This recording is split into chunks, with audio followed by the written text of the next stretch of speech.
I didn't think I'd have to make this video, but here we are, and I'm just gonna dive straight into it. I kind of wanted a bit of a story time with you guys because this is a brand new experience to me, and I've never had to go through anything like this before. And um, on Thursday morning, Thursday, I guess early afternoon, it was just after 12 p.m. Eastern time. I stayed up pretty late the night before, and I was woken up by like, I don't know, 10 phone calls, some from my dad, and then from a security guard who was calling my dad to try and wake me up. So I was at my girlfriend's in a completely different city from like where I am right now, where I live at home, and found basically out that my car had been broken into and whoever did it was attempting to steal the car. So I have a Hyundai, which is like a big target for cars, and auto theft in Canada is like a really big thing. And Hyundai and like Kia are like the top two that are like easiest to steal. They're not like the most valuable cars, but they're the easiest to get. So unfortunately, I've finally come victim to that, and there's a bit of a funny story out of all this that comes maybe a little bit later. But yeah, I walk down to the bottom floor, out onto the ground, and I go to the security guy, and I see the car, and the rear passenger window, it's completely smashed out, and I'm like, oh god, okay. I'm like, if this is all it is, that's not too bad, you know. The rear trunk was also open, and then once I looked towards the front of the car, I realized, okay, there's a bit more of a problem here, and they had destroyed all of the center console of the car, like where the steering wheel is. You know, they destroyed all like they tore it all apart, and their wires are like all over the place, hanging out, and everything's like exposed, and the windshield wiper like knob is completely broken off. I think the blinker one might have been too. I'm not 100% sure. But glass is everywhere. They went through like all of my stuff in the car, but they didn't take anything. They only wanted the car. So I don't leave any valuables in my car just in case this happens. So no keys, no money, nothing's in the car that they can take that's going to, benefit them. We hope so. I don't know if it was just one person, two people. No one knows because the security camera only like looks right at the front lobby, and my car was like quite a ways off towards like where the parking garage is. So not a clue. No, we aren't ever gonna know probably who or how many people were like involved. But yeah, I tried to start the car, and car doesn't start. It started one time, and then after that, it wouldn't start at all. And which was like, oh god, this is another problem.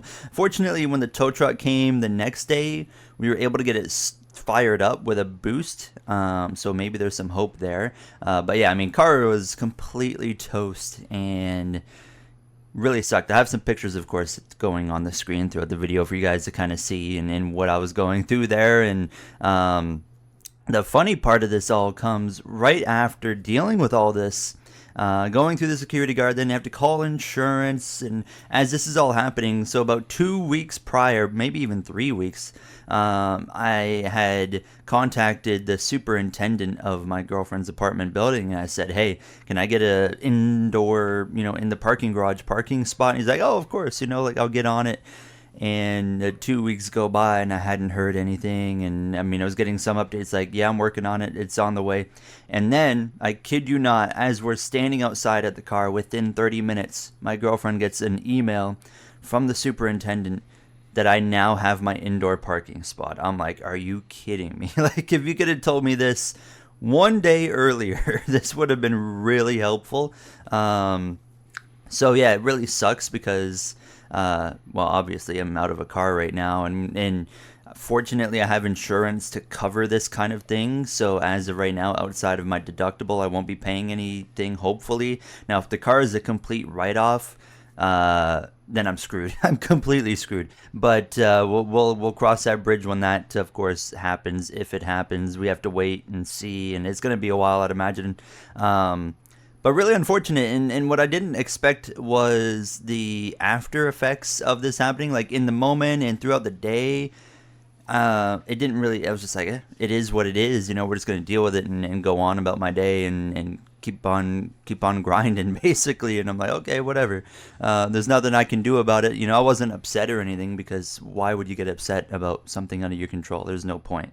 But then I went to sleep Thursday night, And the first thing that happened was I had a nightmare about all of it, and it was a nightmare where it was two guys had come in and actually like tried to finish the job, and they took the wheels off my car, and then they came in with knives to kill me, and it was like from a like third person perspective, and then I woke up like, oh my god, I'm like, this is not good.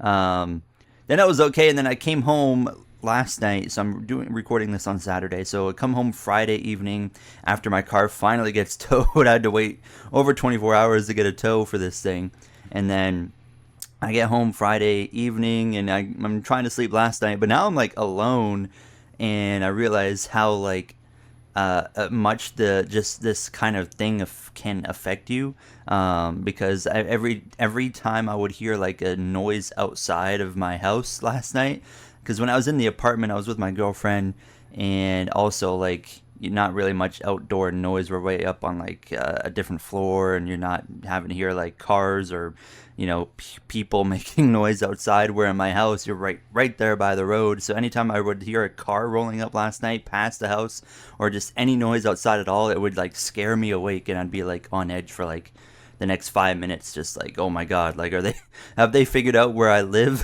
away from there, and they're gonna like come get me, or try to come for the car that's obviously not here. But fortunately it eventually stayed quiet long enough to where I fell asleep, and I was okay after that. But a really interesting experience, and I was just like surprised how much something like that can like affect you over the next couple of days. I don't know, I would imagine I'll probably get over it within a couple of days, but it's been interesting. But yeah, we're not gonna let that slow me down. We're gonna keep grinding here on YouTube, and keep on straight line, and going on every day, and see what happens. So but yeah, hoping for the best, hoping that the car is not a write-off, because I will be royally screwed, and I don't want to be screwed right now. So we'll see what happens. But yeah, just kind of wanted to talk about it. I feel like it's kind of good to kind of like talk about something like that, to just get it out. But yeah, that's gonna do it for me. Appreciate you guys being here. Appreciate you guys' support as always. I'll have another video going out. Actually, I don't think I have another video going out today on this channel, so it'll be tomorrow, because all my work kind of got pushed back a couple days dealing with this. So stay tuned tomorrow, where we'll get all the career mode stuff back on track and rolling. It should have been already like 2 more episodes in, but yeah, that's gonna do it for me. I'll see you guys in the next one. Have a great day.